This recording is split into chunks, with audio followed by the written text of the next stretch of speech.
elle avait plus qu'un amour pour la France, autre chose. C'était un sentiment.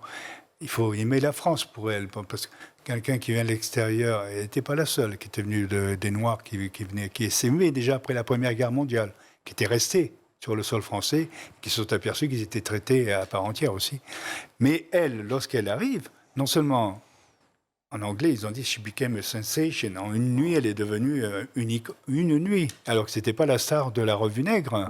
C'était une petite girl que Paul Colin, l'affichiste célèbre, a choisie comme ça dans la foule, dans la troupe. Et puis le soir, il l'a fait poser dans son atelier, La République. Et il a voulu qu'elle se mette toute nue, ce qui l'a fait pleurer au début, parce qu'elle était quand même un peu puritaine. C'était une Américaine, n'est-ce pas? Et puis très bien, après, instinctivement, elle a très bien compris qu'il fallait le faire. Et après, voilà, c'était d'un point de vue artistique.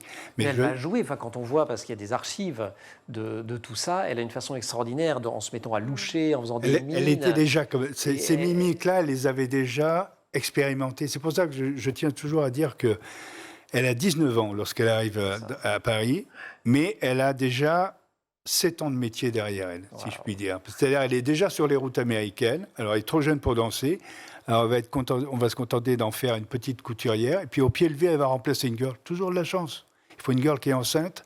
Et puis elle va remplacer au pied levé, et elle y va, elle a le culot, on la blanchit, on lui met de la poudre de riz, on la rehausse un peu parce qu'elle est petite, et voilà, et ça commence comme ça. Et si vous parlez des mimiques, c'est que c'est une façon, parce que vous parliez du fait d'avoir posé nu, mais que c'était aussi une façon de désérotiser le regard. C'est-à-dire qu'elle a joué de tout ça pour ne pas se transformer en femme-objet à l'époque. D'une part, et puis secondo, c'est vrai qu'elle n'avait pas une immense conscience, et on ne peut pas lui reprocher de la France coloniale de l'époque, parce qu'aujourd'hui c'est facile de dire, oui, mais enfin... Elle faisait un peu le jeu des blancs, des colonies. Non, mais non.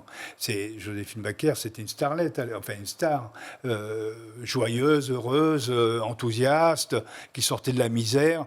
Et c'est ensuite, petit à petit, qu'elle a pris conscience de tout ça, évidemment.